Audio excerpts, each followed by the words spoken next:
নমস্কাৰ মই ঋতুস্মিন শৰ্মা এছিএছ এপিএছত অসমীয়া ভাষাৰ কাকত কৰ্তনক লৈ এই মুহূৰ্তত প্ৰতিবাদ আৰম্ভ হৈছে অসমত বিভিন্ন দল সংগঠনে চৰকাৰৰ সিদ্ধান্তক হতকাৰী সিদ্ধান্ত দিছে আৰু এই সিদ্ধান্তৰ জৰিয়তে কৌশলগতভাৱে বহিৰাগতক ৰঙা দলিচা পৰা চক্ৰান্ত আৰম্ভ কৰিছে বুলি হিমন্ত চৰকাৰৰ বিৰুদ্ধে অভিযোগ উঠিছে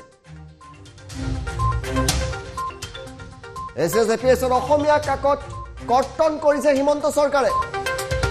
অসমীয়া ভাষাৰ পেপাৰ নাথাকিব অসমীয়া কাকত কৰ্তনক লৈ আৰম্ভ হৈছে এতিয়া ৰাজ্যৰ বিভিন্ন প্ৰান্তত প্ৰতিবাদ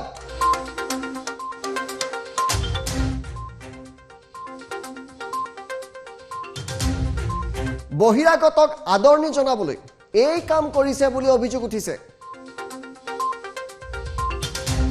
কাৰণ অসমীয়া কাকত থাকিলে বহিৰাগতই নাপায় চৰকাৰৰ সিদ্ধান্তক হতকাৰী আখ্যা দিছে কুলশইকে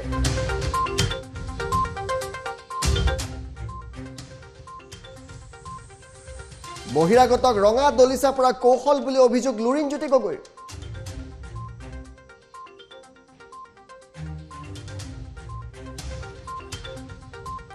কেবিনেটৰ সিদ্ধান্তক দুৰ্ভাগ্যজনক আখ্যা দিছে ভূপেন বৰাই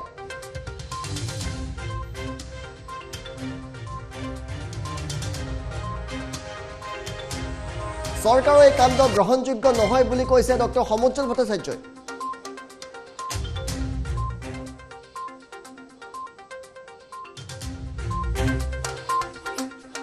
আৰু গুৱাহাটীত হোৱা প্ৰতিবাদৰ দৃশ্য এই মুহূৰ্তত আমি আপোনালোকক দেখুৱাইছো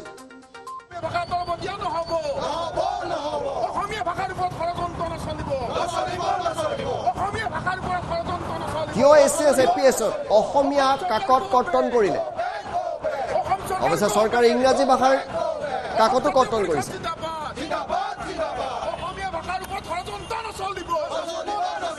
আমাৰ একাধিক মন্তব্য আছে কোন পক্ষই কি মন্তব্য দিছে আৰু হিমন্ত বিশ্ব শৰ্মাই কি কৈছে সেয়াও আমি শুনাম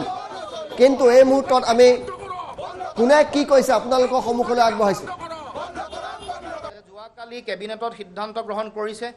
যে এপিএছচি পৰীক্ষাত অসম অথবা অসমীয়া অথবা অসমৰ অন্যান্য স্বীকৃত ভাষা কোৱাত সাৱলীল হ'ব লাগিব বুলি কৈ তেওঁলোকে মুখ্যমন্ত্ৰীয়ে ব্যাখ্যা আগবঢ়াইছে যে অসমত হিন্দীভাষী মানুহৰ সংখ্যা যথেষ্ট বেছি অসমত বাংলাভাষী বৰাক উপত্যকাত বাংলা ভাষা চলে এই বুলি কৈ অসমীয়া ভাষা বাধ্যতামূলকভাৱে জানিব লগা অসম লোকসেৱা আয়োগৰ যিটো সিদ্ধান্ত বা চিন্তা ইয়াক নাটচাট কৰি নতুন নিয়ম দিবৰ কাৰণে উঠি পৰি লাগিছে যি সময়ত এটা সময়ত চৰকাৰে অসমৰ বিদ্যালয়সমূহত কেন্দ্ৰীয় বোৰ্ডৰ বিদ্যালয় আৰু সকলোতে অসমীয়া ভাষা বাধ্যতামূলক কৰিম বুলি এখন চৰকাৰে কৈছিল তাৰ বিপৰীতে অসম প্ৰশাসনিক সেৱাৰ পৰীক্ষাৰ পৰা কৌশলপূৰ্ণভাৱে তেওঁলোকে অসমীয়া ভাষাক একাষৰীয়া কৰিবৰ কাৰণে বা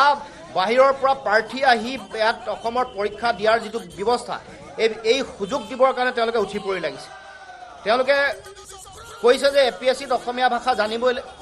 জানিবই লাগিব যিটো কথা আগতে আছিল এই কথাৰ ধৰণটো তেওঁলোকে এইটো নোহোৱা কৰি পেলাইছে তেওঁলোকে জনজাতীয় ভাষাসমূহক তেওঁলোকে জানিব লাগিব বুলি কৈছে এইটো ঠিকে আছে তাৰলৈকে ঠিকে আছে কিন্তু তাৰ পাছত যেতিয়া মুখ্যমন্ত্ৰীয়ে বক্তব্যত ব্যাখ্যা কৰিছে যে অসমত যিহেতু হিন্দীভাষী মানুহৰ সংখ্যা বেছি গতিকে হিন্দী জানিলেও হ'ব এই বুলি মুখ্যমন্ত্ৰীয়ে উল্লেখ কৰিছে তাৰ উপৰিও গতিকে বাঙালী ভাষা জানিলেও হ'ব এই কথাটো তাৰমানে অসমীয়া ভাষাৰ যিটো গুৰুত্ব অসমীয়া ভাষা বাধ্যতামূলকভাৱে জানিব লাগিব এই কথা নাইকিয়া কৰিবৰ কাৰণে উঠি পৰি লাগিছে এইটো এটা আত্মঘাতী সিদ্ধান্ত তেওঁলোকে গ্ৰহণ কৰিছে যি সময়ত আমি প্ৰশ্ন কৰিব খুজিছোঁ যি সময়ত পশ্চিমবংগ বিহাৰ উত্তৰ প্ৰদেশত অসমৰ প্ৰাৰ্থীয়ে তাত অসমীয়া ভাষাৰ যোগেদি তাৰ স্থানীয় ভাষা নাজানিলে আন ভাষাত তেওঁলোকে পৰীক্ষা দি তেওঁলোকে তেওঁলোকৰ ৰাজ্যিক বোৰ্ডৰ তেওঁলোকৰ প্ৰশাসনিক সেৱা তেওঁলোকৰ লোকসেৱা আয়োগৰ পৰীক্ষাত তেওঁলোকে অৱতীৰ্ণ হ'ব পাৰিব জানো গতিকে এই যিটো সিদ্ধান্ত এই সিদ্ধান্ত কোনো কাৰণতে কেতিয়াও গ্ৰহণীয় নহয় আৰু এই সিদ্ধান্ত বাতিল কৰিবৰ কাৰণে অসম জাতীয় পৰিষদে আমি দাবী উত্থাপন কৰিছোঁ অসমত অসমীয়া ভাষা জানিবই লাগিব অসমীয়া ভাষা বাধ্যতামূলকভাৱে জনাৰ যিটো ব্যৱস্থা সেই ব্যৱস্থা বাহাল থাকিব লাগিব এইটো অসম জাতীয় পৰিষদৰ দাবী অসম সাহিত্য সভাৰ স্থিতি এই সম্পৰ্কত অতি স্পষ্ট আচলতে আমি যোৱা বছৰো আমাৰ সাহিত্য সভাৰ আমি দল এটাই গৈ মাননীয় মুখ্যমন্ত্ৰী মহোদয়ক কৈছিলোঁ, লগতে আমাৰ APSCৰ অধ্যক্ষকো আমাৰ সজাতি দল গৈ লগ পাইছিলে, যাতে অসমীয়া ভাষা বাধ্যতামূলকভাৱে লোৱা হয়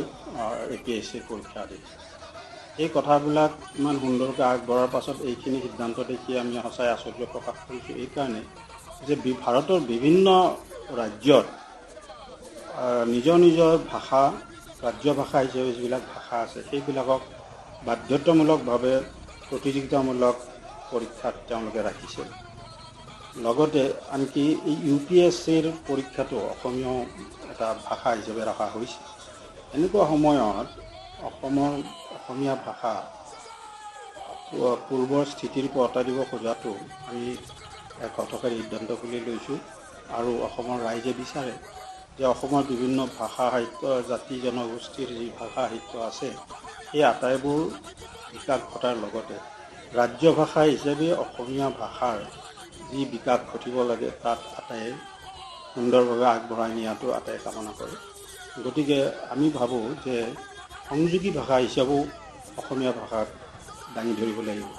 গতিকে এই গোটেইবিলাক দিশ আলোচনা কৰি আমি কি কাৰণে এনেকুৱা এটা সিদ্ধান্ত লোৱা হ'ল, অন্ততঃ আমি সংবাদ পত্ৰত পোৱা মতে এনেকুৱা সিদ্ধান্ত আমি অসম সাহিত্য সভাই হঠকাৰী বুলি লৈছোঁ।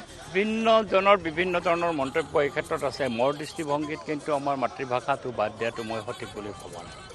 কাৰণ এতিয়া যদি APSCতেই আমাৰ নিজৰ মাতৃভাষাটো বাদ পৰি যায়, এইটো স্বাভাৱিকতে অশুভ হ'ব বুলি মই ধাৰণা কৰোঁ। অসমীয়াৰ কাৰণে এইটো এটা দুৰ্ভাগ্য আৰু এইটো অত্যন্ত চিন্তনীয় বিষয়। আজি ঠিক আছে, ইংৰাজী ভাষাত হ'ব, আমাৰ সেইটো ক'বলগীয়া নাই। অসমৰ ল'ৰা ছোৱালীয়ে APSC দিব, নিজৰ ভাষাটোত এখন প্ৰশ্ন কাকতৰ উত্তৰ দিব, তাত মুখ্যমন্ত্ৰীৰ আপত্তি কি আছে? চৰকাৰৰ আপত্তি কি আছে? তেওঁলোকে যে কৈছিলে সভ্যতাৰ যুঁজ, তাৰমানে নিজৰ মাতৃভাষাক অপমান কৰাত নহয়। তেওঁলোকে যে কৈছিলে সভ্যতাৰ যুঁজৰ কাৰণে ভোট দিব লাগে,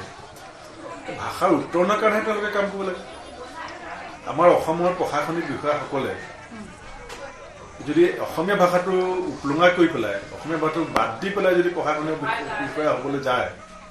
কাইলৈ তেওঁলোকৰো সেই ধৰণৰ মানসিকতা এটা আহিব। মই ভাবোঁ যে আমাৰ অসমৰ সকলো জাতীয় সংগঠন, সাহিত্য সভা হওক, বিভিন্ন সংগঠন, আমি সকলোৱে এই কথাটো গুৰুত্ব সহকাৰে ল'ব লাগে। আৰু চৰকাৰৰ এই সিদ্ধান্ত, জাতি বিৰোধী সিদ্ধান্তক আমি কেতিয়াও মানি ল'ব নালাগে। আমি মানি অসম লোকসেৱা আয়োগত অসমীয়া ভাষাক এলাগি কৰি অসম চৰকাৰৰ কেবিনেটে গ্ৰহণ কৰা সিদ্ধান্ত মুঠেও গ্ৰহণযোগ্য নহয়। আৰু যি সময়ত UPSCত অসমীয়া ভাষাক মৰ্যাদা দিয়া হৈছে, সেই সময়ত অসমতেই অসম লোকসেৱা আয়োগত অসমীয়া ভাষাক এলাগি কৰা কাৰ্যটো কেতিয়াও গ্ৰহণযোগ্য হ'বই নোৱাৰে। আৰু অসমীয়া ভাষাক অপমান কৰি অসম চৰকাৰে এই সিদ্ধান্ত লৈছে। এই অসমীয়া ভাষাৰ প্ৰতি অসম চৰকাৰৰ চূড়ান্ত অপমান, আৰু অসম চৰকাৰে এই সিদ্ধান্ত শীঘ্ৰে প্ৰত্যাহাৰ কৰক। জনজাতীয় যি ভাষা যে কথা কৈ আছে, তেওঁলোকে জনজাতীয় ভাষা সলনিলৈকে ক'ব পাৰিলেও তেওঁলোকে বুজিব পাৰিব বুলি কৈছে। সেইটো কৈছে ভাগ লৈ। প্ৰথম কথা যে অসম চৰকাৰে কেবিনেটত এটা সিদ্ধান্ত লৈছে অসমীয়া ভাষাক এলাগি কৰি। অসম লোকসেৱা আয়োগৰ পৰীক্ষা পদ্ধতি বেলেগ আছে। অসম লোকসেৱা আয়োগে ক'লে যে পৰীক্ষাৰ ব্যৱস্থা সংস্কাৰ হ'ব। সংস্কাৰ কৰি পেলাই প্ৰিলিমছ হৈ গ'ল, বহুত ছাত্ৰ ছাত্ৰীয়ে প্ৰিলিমছ দিলে, এতিয়া মেইনছৰ কাৰণে প্ৰস্তুতি কৰি আছে। আৰু তাত কিছুমান ব্যৱস্থা কৰা হৈছে, অসমীয়া ভাষাক মৰ্যাদা দিয়া হৈছে, আৰু আন জনজাতীয় ভাষাৰ, জনগোষ্ঠীয় ভাষাৰ প্ৰতিও মৰ্যাদা দিয়া হৈছে। আৰু পাৰ্বত্য জিলাত অসুবিধাৰ সন্মুখীন হোৱা ছাত্ৰ ছাত্ৰীসকলকো উপায় দিয়া হৈছে। কিন্তু হঠাতে অসম চৰকাৰৰ কেবিনেটে অসমীয়া ভাষাক অসম লোকসেৱা আয়োগত এলাগি কৰা কথাটো কেতিয়াও গ্ৰহণযোগ্য হ'ব নোৱাৰে। কাৰণ মূল কথাটো হ'ল যে যি সময়ত UPSCত অসমীয়া ভাষাক মৰ্যাদা দিয়া হৈছে, সেই সময়ত অসমতে অসমীয়া ভাষাক এলাগি কৰা কথাটো কেতিয়াও গ্ৰহণযোগ্য হ'ব নোৱাৰে। আৰু এই অসমীয়া ভাষাৰ প্ৰতি চূড়ান্ত অপমান, আৰু অসম চৰকাৰে সিদ্ধান্ত প্ৰত্যাহাৰ। আৰু ইয়াৰ পিছতে প্ৰতিবাদ হৈছে। এয়া গুৱাহাটীৰ প্ৰতিবাদৰ দৃশ্য দেখুৱাইছোঁ আমি।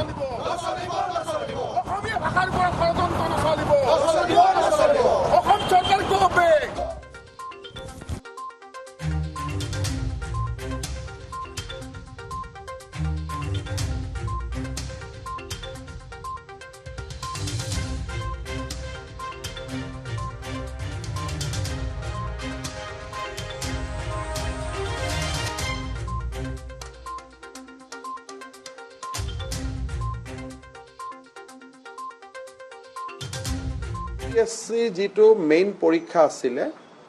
তাত আগতে আমি এটা ভাষা অসমীয়াটো কম্পালসৰি আমি কৰি ৰাখিছিলোঁ তাৰ ফলত বিভিন্ন জনজাতীয় বা আন ধৰণৰ লোকৰ মাজত এটা প্ৰতিক্ৰিয়া আছিলে আৰু বিশেষকৈ অসমীয়া ল'ৰাই যিবিলাক ইংৰাজী মিডিয়ামত পঢ়ে তেওঁলোকৰ মনত এটা প্ৰশ্ন আছিলে যে আমি কম্পিট কৰিব নোৱাৰা হওঁ আকৌ ইংলিছ এটা কোৱালিফাইং আছিলে যাৰ কাৰণে অসমীয়া মিডিয়ামত পঢ়া ল'ৰাই ইংলিছটো নোৱাৰিছিলে আজি আমি কেবিনেটত সিদ্ধান্ত লৈছো যে ল্যাঙ্গুৱেজ পেপাৰ নাথাকিব ইংলিছো নাথাকিব বা আন নাথাকিব কিন্তু তাৰ পৰিৱৰ্তে তিনটা কণ্ডিশ্যন আহিব এটা হ'ব যে ACS আৰু APSC যদি কোনোবাই আবেদন কৰিব খোজে তেওঁ অসমৰ নাগৰিক হ'ব লাগিব ৰেসিডেন্ট অফ আসামিজ হ'ব লাগিব দ্বিতীয়তে অসমৰ এমপ্লয়মেন্ট এক্সচেঞ্জত তেওঁলোকৰ নাম পঞ্জীকৃত হ'ব লাগিব তৃতীয়তে তেওঁলোকে ম্যান্ডেটৰিলি অসমীয়া বা অসমৰ সহযোগী ৰাজ্যিক ভাষা বা অসমৰ যিকোনো জনজাতীয় ভাষা এটা হলফলীয়াকৈ ক'ব পৰা হ'ব লাগিব আমি ৰিটেনৰ বদলি বস্তুটো অৰেললৈকে লৈ আহিলো অসমৰ ৰাজ্যিক ভাষা অসমীয়া সহযোগী ভাষা বড়ো বেংগলী বা আমাৰ অসমৰ জনজাতীয় লোকসকলে কোৱা ভাষা কাৰ্বি মণিপুৰী মিচিং ৰাভা তিৱা যিকোনো এটা ভাষা জনজাতীয় লোকসকলে কোৱা এটা ভাষা তেওঁলোকে হলফলীয়াকৈ ক'ব পাৰিব লাগিব এই তিনটা কণ্ডিশ্যনৰ ফলত বাহিৰৰ পৰা লৰাই আহি এতিয়া ACS লোৱাত অসুবিধা হ'ব আৰু যদি ল'বও খোজে 2 বছৰ আগতে ৰেসিডেন্সি চেঞ্জ কৰিব লাগিব ভাষা শিকিব লাগিব গতিকে আমাৰ যিখিনি ইমান দিন অসমীয়া প্ৰবলেম আছিল অসমীয়া লিখিব নোৱাৰিছিল এই ঝামেলমেন এক্সচেঞ্জৰ নাম থাকিব জাতীয় ভাষা যিকোনো ব্যক্তি আছে